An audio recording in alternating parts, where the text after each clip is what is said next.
নমস্কার বন্ধুরা, আশা করি সবাই ভালো আছেন ও সুস্থ আছেন। মা কালীর অশেষ কৃপা পেতে কমেন্ট বক্সে লিখুন জয় মা কালী। আজকের এই ভিডিও থেকে আমরা জেনে নেব ফলহারিণী অমাবস্যা সম্বন্ধে। কি এই ফলহারিণী অমাবস্যা এবং এই অমাবস্যায় সূচি দানের মাহাত্ম্য, এর অর্থ কি, কি হয় এই ব্রত করলে। জ্যৈষ্ঠ মাসের ফলহারিণী অমাবস্যা হিন্দু ধর্ম বিশ্বাসে এক বিশেষ তাৎপর্যপূর্ণ তিথি। এই অমাবস্যাকে কেন্দ্র করে বহু আচার অনুষ্ঠান, দান, পুণ্য এবং ব্রত পালনের প্রচলন রয়েছে।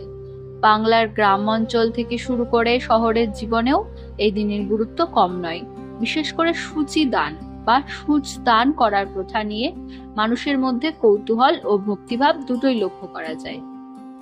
এই ভিডিওতে আমরা আলোচনা করব ফলহারিণী অমাবস্যা কি, কেন এই অমাবস্যার পুজো করা হয়, সূচি দানের অর্থ কি এবং এর পেছনে ধর্মীয় ও সামাজিক তাৎপর্য কি।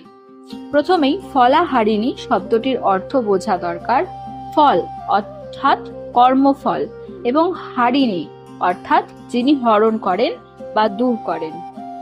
অর্থাৎ ফলহারিণী অমাবস্যা হলো সেই তিথি যেদিন দেবী মানুষের পূর্বকৃত পাপ ও দুষ্কর্মের ফল হরণ করেন বলে বিশ্বাস করা হয়।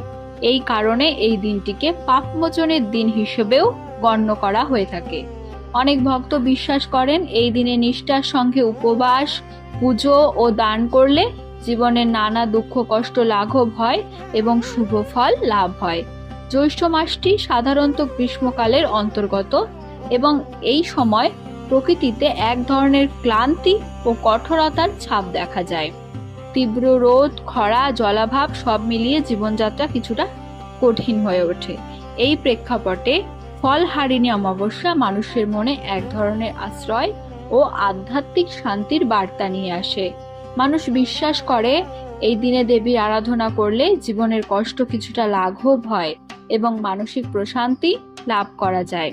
এই অমাবস্যায় প্রধানত দেবী কালী বা শক্তির আরাধনা করা হয়ে থাকে। বাংলার বহু জায়গায় এই দিন কালী পুজো অনুষ্ঠিত হয়। যদিও দীপাবলির কালী পুজোই বেশি পরিচিত, তবুও ফলহারিণী অমাবস্যার কালী পুজোরও একটি নিজস্ব গুরুত্ব রয়েছে। এই পুজোতে দেবীকে তন্ত্র মতে আরাধনা করা হয় এবং বিশ্বাস করা হয় তিনি ভক্তের অশুভ শক্তি ও পাপ দূর করেন। এখন আসা যাক সূচি দান প্রসঙ্গে। সূচি বা সূচ একটি সাধারণ গৃহস্থালির জিনিস যা দিয়ে সেলাইয়ের কাজ করা হয়, কিন্তু ধর্মীয় প্রেক্ষাপটে এই সাধারণ বস্তুটির একটি প্রতীকী অর্থ রয়েছে।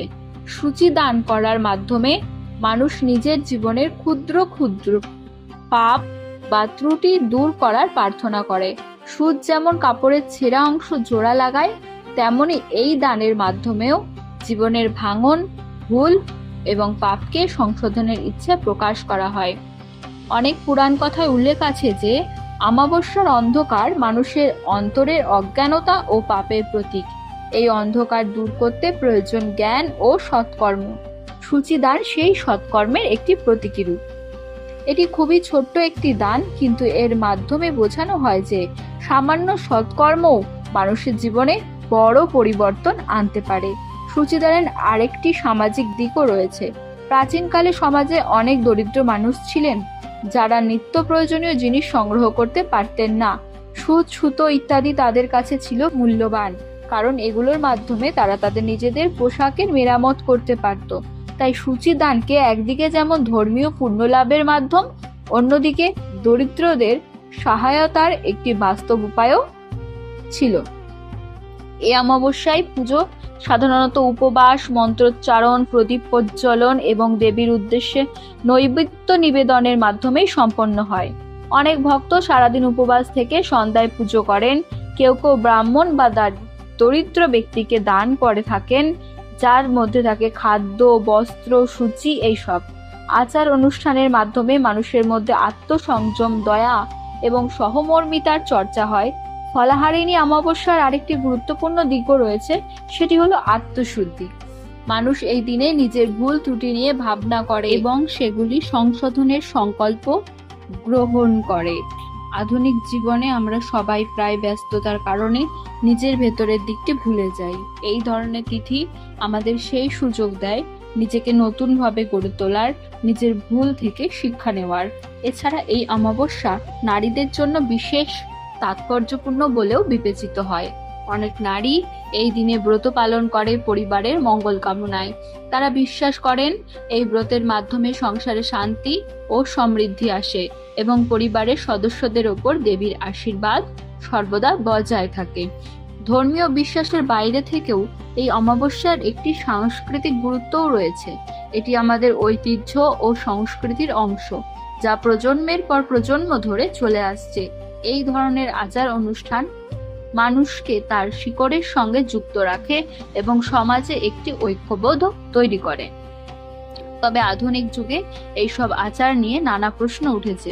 কেউ কেউ মনে করেন শুধুমাত্র আচার পালন করলেই জীবনের সব সমস্যা দূর হয় না। প্রকৃত পরিবর্তনের জন্য প্রয়োজন সৎকর্ম, নৈতিকতা এবং পরিশ্রম। এই দৃষ্টিভঙ্গি গুরুত্বপূর্ণ, কারণ ধর্মের মূল উদ্দেশ্যই হলো মানুষকে সৎ পথে পরিচালিত করা। তাই বলা যায়, ফলাহারিণী অমাবস্যার পুজো ও সূচিদান তখনই অর্থবহ হবে যখন তা মানুষের চরিত্র ও আচরণে ইতিবাচক পরিবর্তন আনবে। সবশেষে বলা যায়, জ্যৈষ্ঠ মাসের ফলহারিণী অমাবস্যা একটি গভীর তাৎপর্যপূর্ণ তিথি, যা ধর্মীয়, সামাজিক এবং মানসিক সব দিক থেকেই গুরুত্বপূর্ণ। সূচিদানের মতো ছোট্ট একটি কাজের মধ্যে লুকিয়ে রয়েছে বড় একটি শিক্ষা: নিজের জীবনের ভুল সংশোধন করা, অন্যকে সাহায্য করা এবং জীবনে সৎ পথে চলার চেষ্টা করা। এই তিথি আমাদের মনে করিয়ে দেয় যে অন্ধকার যতই গভীর হোক না কেন, সৎকর্ম ও বিশ্বাসের আলো দিয়ে তা অবশ্যই দূর করা সম্ভব। রাধে রাধে বন্ধুরা।